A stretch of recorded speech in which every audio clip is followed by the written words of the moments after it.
بسم اللہ الرحمن الرحیم والحمد للہ رب العالمین والصلاة والسلام علی سید المرسلین وعلی آلہ وصحبہ اجمعین، اما بعد۔ محترم ناظرین کرام، احکام دین کا پروگرام پیش خدمت ہے، جس میں آپ کے سوال اور ہماری جانب سے کتاب و سنت کی روشنی میں ان کے جواب حاضر کیے جا رہے ہیں۔ آج کا پہلا سوال ہے، پوچھ رہے ہیں کہ شیطانوں کو جہنم سے، نار سے، آگ سے بنایا گیا ہے، نار سے یعنی آگ سے بنایا گیا ہے، جیسے کہ نار سموم کا تذکرہ قرآن مجید میں، اور اللہ تعالی نے ان کو غلط کاموں کی بنیاد پر جہنم میں پہنچانے کا بھی وعدہ کیا ہے، تو ان کو نار سے بنایا گیا اور جہنم بھی نار ہی ہے، اس کو بھی آگ ہی ہے، تو یہ آگ کو آگ میں پہنچانے کا کیا مطلب ہے؟ تو ان کا سوال یہ ہے کہ جو چیز آگ ہی سے بنائے گی یہ بھی، اور جہنم بھی آگ ہی میں ہے، تو یہ جا کر کے دونوں ایک ہی جنس ہو جائیں گے تو ان کو کیا تکلیف ہوگی؟ اس لیے جہنمیوں ان ایسے جو لوگ جو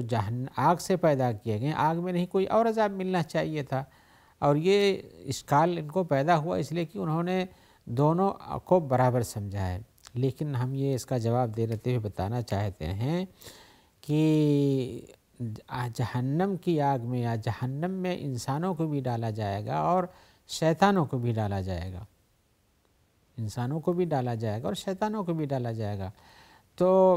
اگر ہم اس کو چھوڑ کے یہ پوچھیں کہ انسانوں کو مٹی کے ساتھ ملا دیا جاتا ہے یا مٹی میں ان کو عذاب دیا جاتا ہے تو کون سی مشکل ہوتی ہے؟ عذاب تو ہوتا ہے کسی بھی، آپ کہتے ہیں انسان، اور ہم جانتے ہیں کہ انسان مٹی سے بنایا گیا، جیسے قرآن مجید کا تذکرہ ہے،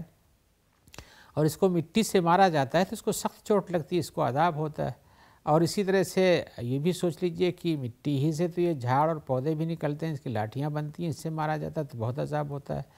اور اسی مٹی کے ہی اندر یہ سب معدنیات ہوتی ہیں اور اسی سے لوہا نکلتا ہے اور اس سے بہت ساری چیزیں بنتی ہیں، اس سے مارا اور کاٹا جاتا ہے تو عذاب ہوتا ہے۔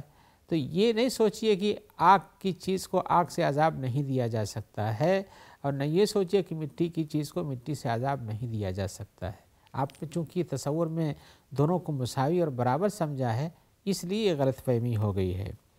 اور یہ جاننا چاہیے کہ یہ بھی لازم نہیں ہے کہ جس چیز کو جس سے بنایا گیا اسی حقیقت پر باقی رہتی ہے۔ یوں سمجھیے آپ، وہ ابھی شیطان چونکہ ہم سے غائب مخلوق ہے، لیکن انسان کو سمجھیے، کیا انسان جو آپ کے سامنے بر وقت چلتا پھرتا ہم ہیں اور آپ ہیں، کیا آپ کو اور ہم آپ کو مٹی نظر آتے ہیں؟ نہیں، مٹی سے بنائے گئے تھے، لیکن مٹی سے نکلنے کے بعد چیزوں کے اندر تبدیلیاں آ جاتی ہیں، اس حقیقت سے کچھ دور تک چلا جاتا ہے، گرچہ کہ اصل میں لوٹ کر پھر وہیں جانا ہے۔ یہ درخت ہیں، یہ پودے ہیں، یہ معدنیات ہیں، یہ انسان ہے، یہ جانور ہیں، سب مٹی سے بنے ہوئے ہیں، لیکن کیا وہ آپ ان کو آج مٹی سمجھتے ہیں؟ نہیں۔ اسی طرح سے آگ سے اگر شیطان کو بنایا گیا ہے تو وہ آگ کی طرح سے نہیں ہے، بلکہ اس کی حقیقت کچھ بدلی ہو سکتی ہے۔ اسی لیے شیطان جو ہے وہ بھی ایک طرح کی جسم اختیار کرتے ہیں، جسم اختیار کرتے ہیں، ان کی شکل نظر آتی ہے، لیکن گرچہ کہ ہمیں نظر نہیں آتی، اس لیے کہ وہ اور اس کے قبیل جو ہم سے ہماری آنکھوں سے اوجھل ہیں، تو لیکن ان کی شکل ہے، ان کی ایک حقیقت ہے، لہذا اس کو عذاب دینے میں کوئی اشکال نہیں ہے۔ تو ایسی صورت میں جب وہ جہنمی ہیں تو جب جہنم میں پہنچیں گے تو جہنم کے اندر پہنچ کے ان کو بھی عذاب ہوگا، جیسے کہ ہم مٹی کے بنے ہوئے ہیں، ہم کو بھی عذاب پہنچائے گا، اور وہاں پر بھی پتھر سے گرم کیا جائے گا۔ اس طرح سے ان کو ہم، جیسے انسانوں کے بارے میں قرآن مجید میں کہ جو لوگ کنز بناتے ہیں اور سونا چاندی کو اور اللہ کے راستے میں زکوٰۃ نہیں دیتے ان سب چیزوں سے، تو وہی چیز گرم کی جائے گی، اسی سے ان کو عذاب دیا جائے گا۔ جانوروں سے عذاب دیا جائے گا جن کی زکوٰۃ نہیں دیتے ہیں، اور بہت ساری چیزیں ہیں جن کا تذکرہ ہے، عذاب کے نوعیتوں کا تذکرہ دیکھیے تو آپ کو محسوس کہ وہ چیزوں کا تذکرہ ہے جن کو مٹی سے بنایا جاتا ہے مان لیجئے، لیکن جہنم کی جو آگ ہے یا جنت کی جو چیز ہے وہ ہم یہاں سے اپنے زمین کی دنیا کی چیزوں کے تصور سے اس کا قیاس نہیں کرنا چاہیے۔ جنت کے بارے میں آیا کہ ما لا عین رأت ولا اذن سمعت ولا خطر علی قلب بشر، جس کو نہ کسی انسان نے دیکھا ہے، نہ کسی آنکھ نے دیکھا ہے، نہ کسی کے دل پر اس کا خیال صحیح معنی میں گزر سکتا ہے،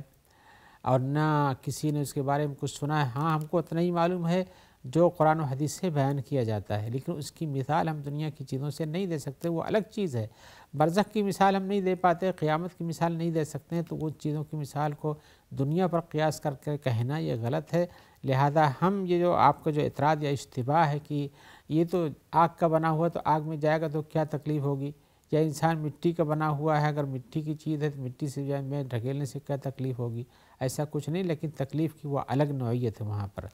لہذا یہ اشکال نہیں پیدا ہوتا ہے۔ اور ہمیں چونکہ یہ بات بتائی گئی ہے کہ ہمیں یاد رکھنا چاہیے ان کو جہنم میں عذاب ہوگا، لہذا ان کا بھی ایک جسم ہوتا ہے، اس پہ عذاب ہوگا، اور اسی طرح سے اس کی تکلیف ان کو محسوس ہوگی، اور پھر وہاں کے عذاب اور تکلیف کے بارے میں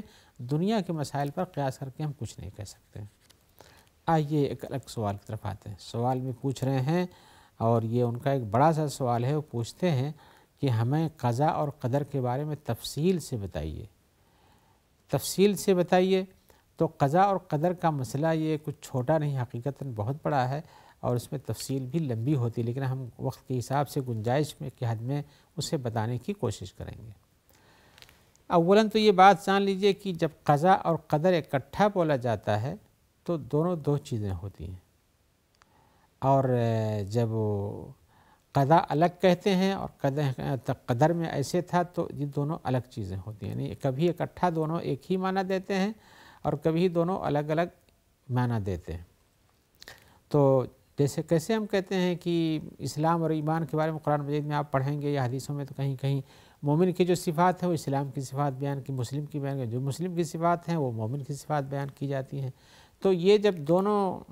اکٹھا کیے جاتے ہیں کہ ایمان ہے اسلام ہے تو وہ الگ ہوتے ہیں، لیکن جب کسی کو مسلم کہا جائے تو مومن بھی مراد ہوتا ہے، اور جب مومن کہا جائے تو مسلم بھی مراد ہوتا ہے۔ ایسے قضا و قدر کا لفظ ہے کہ قضا اس کو کہتے ہیں جب وہ دونوں کو اکٹھا ایک الگ سے قضا کہا جائے تو قضا ہوتا ہے، جب قدر کہا جائے تو قدر ہوتا ہے۔ تو قضا یہ ہے جس کو اللہ تبارک و تعالی نے فیصلہ کیا کہ ایسے ہوگا، وہ اللہ فیصلہ کرتے ہیں کہ ایسے، جو اللہ تعالیٰ کرتے ہیں وہ قضا ہے اللہ کی طرف سے۔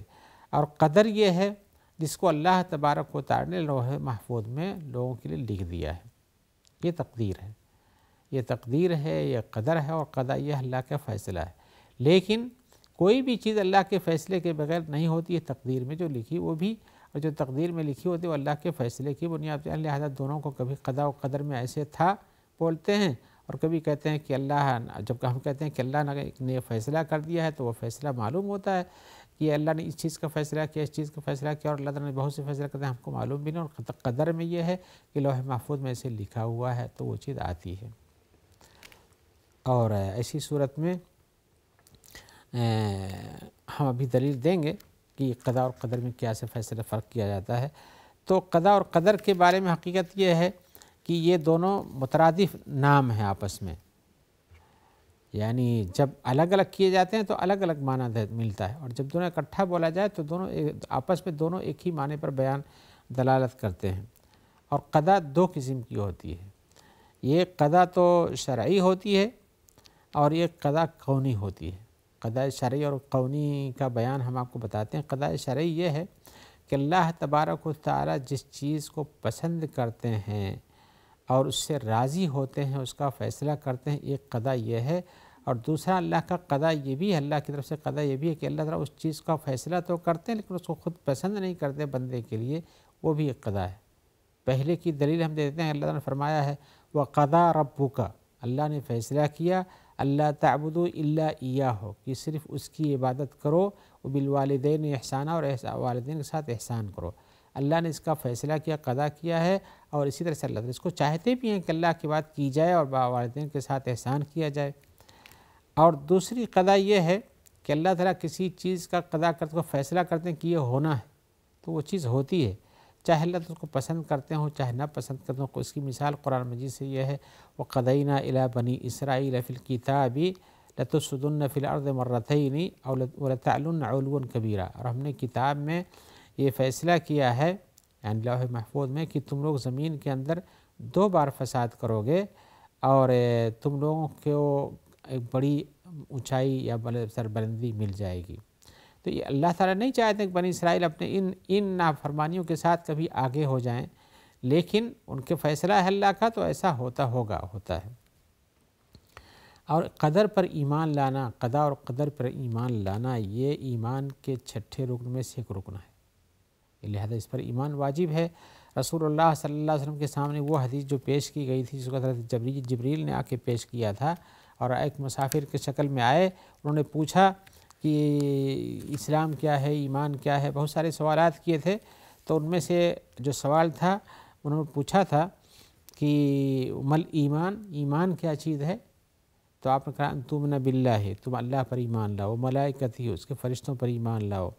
وہ کتبہ، اللہ کی کتابوں پر ایمان لاؤ، وہ رسولہ، اس کے رسولوں پر ایمان لاؤ، والیوم الآخر، اور آخرت کے دن پر ایمان لاؤ،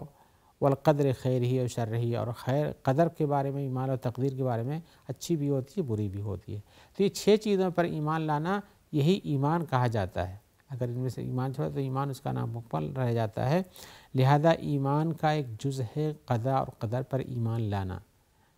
لہذا ایمان لانا چاہیے۔ ایسی صورت میں قضاء کا مطلب، تقدیر کا مطلب یہ ہے کہ آپ کو جو اچھائی ملنے والی ہو مل کر رہے گی، اور آپ کو جو تکلیف پہنچنے والی ہو پہنچ کر رہے گی۔ اور یہ حضرت عبداللہ ابن عباس کی حدیث میں بھی اللہ نے جو لکھ دیا ہو تو پہنچنے والا ہے تم کو، لہذا یہ ہوتا ہے۔ ایسی صورت میں قضاء اور قدر پہ ایمان لانا چاہیے۔ اور قضاء اور ایمان جو تقدیر کے 4 مراتب، کیسے ایمان لائے گا اس میں آدمی قضاء پر، اس کو کیا کن چیزوں پر ایمان لانا چاہیے جس سے پتہ چلے کہ واقعی وہ تقدیر پر ایمان لانے والا ہے۔ تو اس کے 4 مراتب۔ پہلا مرتبہ یہ کہ جاننا چاہیے کہ اللہ تبارک و تعالی ہر چیز کو جانتا ہے، ہر چیز کو جانتا ہے، اس پر کوئی چیز زمین و آسمان میں مخفی نہیں ہے، اور جو کچھ ہونے والا ہے سب کے بارے میں اسے پتہ ہے نہیں۔ اللہ کے علم سے کوئی چیز باہر نہیں ہے، یہ اس کا پہلا جز ہے، اس کو معلوم ہونا چاہیے، اس پر ایمان رکھنا چاہیے۔ دوسرا یہ ہے کہ اس قدر پہ ایمان رکھنے کا مفہوم یہ ہے کہ جاننا چاہیے کہ اللہ تبارک و تعالی نے قضاء و قدر پہ ایمان رکھنے کا مفہوم یہ کہ اللہ تبارک و تعالی نے سب کچھ لکھ دیا ہے لوح محفوظ میں۔ تو جو کچھ ہونے والا قیامت تک سب کچھ لکھ دیا اللہ تعالی نے۔ اسی لیے حدیث میں چونکہ آیا ہوا کہ اللہ نے قلم پیدا کیا تو اس سے کہا لکھو، تو اس نے کہا کیا لکھوں؟ اس نے کہا کیا لکھوں؟ تو اللہ نے کہا کہ اکتب ما ہوا کائن الی یوم القیامہ، کہ جو کچھ قیامت تک ہونے والا سب لکھو۔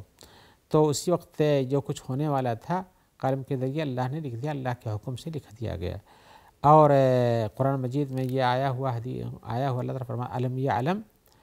علم تعلم ان اللہ یعلم ما فی السماء والارض، کیا تمہیں پتہ نہیں کہ اللہ تعالیٰ جو کچھ زمین میں ہے، جو کچھ آسمان میں ہے، سب جانتے ہیں۔ ان ذالک فی کتاب، یہ سب کتاب میں لکھا ہوا ہے، کتاب لوح محفوظ میں۔ ان ذالک علی اللہ یسیر، اللہ تعالیٰ پر یہ آسان ہے۔ تیسرا مرتبہ یہ ہے کہ جو کچھ ہوتا ہے وہ اللہ کی مشیت اور ارادے سے ہوتا ہے۔ اللہ کے علم میں ہر چیز ہے، اللہ نے ان سب چیزوں کو لوح محفوظ میں لکھ دیا ہے، اور اللہ چاہتے ہیں تبھی یہ چیز ہوتی ہے۔ اور اس میں چاہے وہ آپ کا کام جو آپ کرتے ہیں وہ، اور چاہے اللہ تعالیٰ جو کرتے ہیں وہ، یہ سب کچھ اللہ کی مشیت ہی سے ہے۔ اس لیے کہ اللہ تعالیٰ کہتے ہیں وَيَفْعَلُ مَا يَشَاءُ، اللہ تعالیٰ جو چاہتے ہیں، فَرَ اللَّهُ مَا يَشَاءُ، اللہ تعالیٰ جو چاہتے ہیں وہ کرتے ہیں۔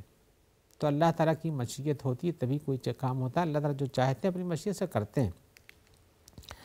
اور دوسرے یہ ہے کہ انسان کے بھی چاہنے سے جو کچھ کام ہوتا ہے وہ اللہ کے چاہنے سے ہی ہوتا ہے۔ یعنی اللہ انسان جو کچھ ہم چاہتے ہیں اور کرتے ہیں، ہم بولتے ہیں، ہم جواب دیتے ہیں، ہم ہاتھ ہلاتے ہیں، یہ جو ہمارے چاہنے سے ہوتا ہے، اور کبھی ہم روک لیتے ہیں، یہ بھی اللہ کی مشیت ہی سے ہوتا ہے۔ کہ اللہ تعالیٰ فرماتے ہیں وَلَوْ شَاءَ اللَّهُ مَا اقْتَتَلَ الَّذِينَ مِن بَعْدِهِم مِّن بَعْدِ مَا جَاءَتْهُمُ الْبَيِّنَاتُ، کہ اللہ تبارک و تعالیٰ اگر چاہتے تو وہ لوگ جو آپس میں قتل و قتال کرتے ہیں نشانیوں کے آ جانے کے بعد، وہ ایسا نہیں کرتے، ولیکن اختلفوا، لیکن آپس میں لوگوں نے اختلاف کیا اپنی مرضی سے۔ فمنہم من آمن، ان میں سے بعض ایمان لائے، ومنہم من کفر، اور بعض نے کفر کیا۔ ولو شاء اللہ ما اقتتلوا، اور اللہ چاہتے تو وہ لوگ قتال نہیں کرتے۔ انہوں نے قتال کیا، لیکن قتال اگر اللہ چاہتے تو نہیں کرتے۔ ولیکن اللہ یفعل ما یرید، لیکن اللہ تعالیٰ جو چاہتے ہیں وہ ہوتا ہے، وہ اللہ تعالیٰ کرتے ہیں۔ تو گویا کہ ان کا یہ سب کرنا بھی اللہ کی مشیت کے بعد ہی ہوتا ہے۔ تو جو کچھ زمین میں آسمان میں جو کچھ ہوتا ہے وہ اللہ کی مشیت ارادے سے ہوتا ہے۔ اس لیے تیسرا ایمان قضاء اور قدر پہ ایمان لانے کا مطلب یہ ہے کہ ہمیں اللہ تعالیٰ ہر چیز جانتا ہے، اللہ تعالیٰ ہر چیز لکھ دیا، اور اللہ کے ارادے سے ہی ہر چیز ہوتی ہے۔ کسی کا بھی کوئی کام ہو یا دنیا میں کوئی چیز بھی ہو، کوئی چیز زمین کھسکتی ہے، کوئی بڑھتی ہے، سیلاب آتا ہے، اونچا ہوتا ہے، گھٹتا ہے، بارش ہوتی ہے، اور اس طرح سے انسان جو کچھ کرتا ہے سب اللہ کی مشیت سے ہوتا ہے۔ چوتھا مرتبہ اس میں ایمان لانے کا یہ ہے قضاء و قدر پر کہ اللہ تعالیٰ نے جو کچھ کیا ہے، پیدا کیا، سب اللہ کا پیدا کیا، اللہ ہی تعالیٰ پیدا کرتا ہے۔ ساری مخلوقات یہ اللہ کی ہیں، اللہ تعالیٰ فرماتے ہیں اللہ خالق کل شیء، اللہ تعالیٰ ہر چیز کے پیدا کرنے والے ہیں، وہو علی کل شیء وکیل، اور وہ ہر چیز پر وہ ذمہ دار ہیں۔ تو اسی سے پتہ چلتا ہے کہ اللہ کے علاوہ اور کوئی خالق نہیں ہے۔ یہ 4 مرتبے جو ہیں، یہ 4 درجات جو ہم نے بتائے اللہ کے علم کے بارے میں کہ اللہ ہر چیز کا عالم ہے، اللہ نے ہر چیز کو لکھ دیا ہے، اللہ کی مشیت سے ہر چیز ہوتی ہے، اللہ نے ہر چیز کو بنایا، اللہ کے بنانے ہی سے پیدا کرنے سے ہر چیز ہوتی ہے۔ یہ 4 چیزیں آپ ان پر ایمان رکھتے ہیں تو گویا کہ قضاء اور قدر پر آپ مکمل ایمان رکھ سکیں گے، اور اگر ان میں کم کرتے ہیں تو آپ کے قضاء و قدر کے ایمان لانے میں کچھ فرق ہے۔ لہذا آپ کو اس سلسلے میں سوچنا چاہیے، اور یہ کہ ایمان اسی سے بنتا اور بگڑتا بھی ہے۔ آئیے ہم ایک اور سوال کی طرف چلتے ہیں۔ وہ پوچھتے ہیں قضاء اور قدر پہ ایمان لانے کا کیا حکم ہے، یعنی